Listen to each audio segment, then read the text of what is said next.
Hai semuanya, balik lagi sama calon sarjana. Gue berharap kita punya 911 sih di Indonesia, biar kalau ada hal-hal yang urgent bisa langsung ditangani dengan cepat dan juga serius. Yap, gue tekanin sekali lagi, serius. Jangan sampai kejadiannya kayak kasusnya si Ferry Ere ini nih. Soalnya bapak-bapak berseragam ini terkesan gak serius dalam bekerja. Sudah penasaran? Langsung aja kita simak kisahnya yuk. Jadi gini ceritanya. Cewek asal Palopo, Sulawesi Selatan kali ini bisa dibilang cewek biasa-biasa aja yang gak pernah aneh-aneh gitu. Dia ini kerja sebagai sales mobil Honda guys. Tapi dari 24 Januari 2024, keluarganya tuh tiba-tiba dibuat panik semua. Soalnya Feni ini menghilang entah kemana. Padahal Feni sendiri yang bilang kalau dia tuh mau pulang sore hari. Tapi kenapa pas didatengin malah nggak ada. Nggak biasanya tuh dia kayak gitu guys. Bahkan karena rumahnya ini kosong, bapaknya pun sampai dobrak pintu rumahnya. Dan bener, nggak ada Feni di sana. Yang mereka temuin cuma bekas celana dengan banyak bercak darah dan lantai kamar serta kasurnya yang penuh dengan darah-darah itu guys. Keluarganya tentu langsung mikir aneh-aneh. Mereka ngira pasti terjadi sesuatu yang buruk nih sama anaknya. Dalam keadaan panik pun laporlah mereka ke kantor polisi terdekat dan yang mengagetkannya malah ditanggepin secara nggak serius.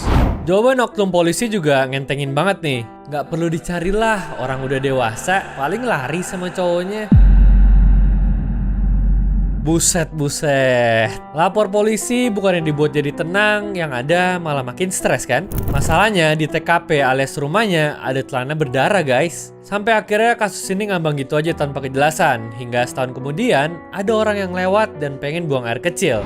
Nah di pinggir jalan itu ternyata dia nemuin tengkorak yang udah berulat, kondisi mulutnya terikat dan lagi dipatokin sama ayam. Yang makin bikin sakit hati, ternyata ini tengkoraknya Feni. Soalnya bajunya tuh sama persis dan ciri-ciri bagian giginya juga mirip banget. Sampel rambut yang dites pun juga ada kemiripan.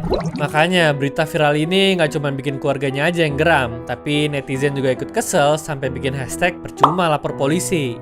Baru deh abis itu mereka bergerak buat ngamanin 10 orang saksi yang bertemu dengan Feni di hari-hari terakhirnya.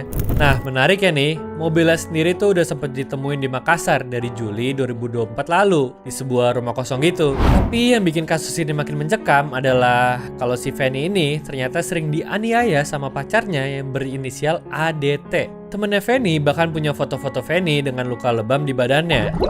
Parahnya lagi, si ADT ini katanya orangnya tuh kasar dan toksik banget. Dan dari keterangan yang didapat sama Detik Sosial pun, mereka ini masih bertemu di tanggal 24 Januari loh guys. Cuman ya gelagatnya tuh udah aneh kata dia. Kayak tiba-tiba makan durian lah, padahal sebenarnya dia tuh nggak pernah mau. Terus cewek ini juga suka nolakin terus giliran diajak pulang. Dan bener aja, besoknya udah ngilang tanpa jejak apa-apa. Sehingga pacarnya pun sempat berbohong pas ditanya dia tuh ada di mana. Menurut keahlian intel netizen nih, diduga sih orangnya ini nih pelakunya guys. Ya gue cuma berharap pelakunya bisa ketangkep sih. Soalnya hingga saat ini kayaknya belum ada tersangka nih yang berhasil ditetapin. Masalahnya gue masih sakit aja nih guys mendengar pernyataan oknum polisinya tadi. Kan ini udah kayak jadi tugas mereka ya. Kenapa kesana kayak gampangin gitu sih? Mereka ini harus contoh para petugas damkar sih menurut gue. Meskipun harusnya tuh tugasnya cuma madamin api, tapi disuruh apa-apa juga nggak ribet gitu. Nangkep buaya bisa. Itu apa sih, buaya atau biawak? Oh biawak.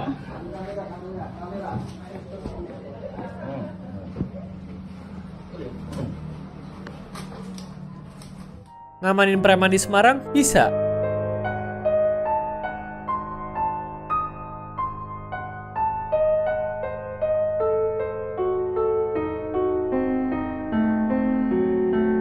Nolongin orang kejebur sumur juga bisa.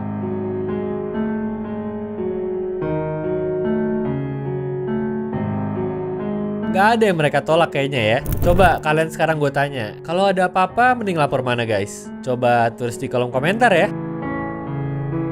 Anyways, cukup sampai di sini ya guys video hari ini. Sampai jumpa di video selanjutnya. Dah.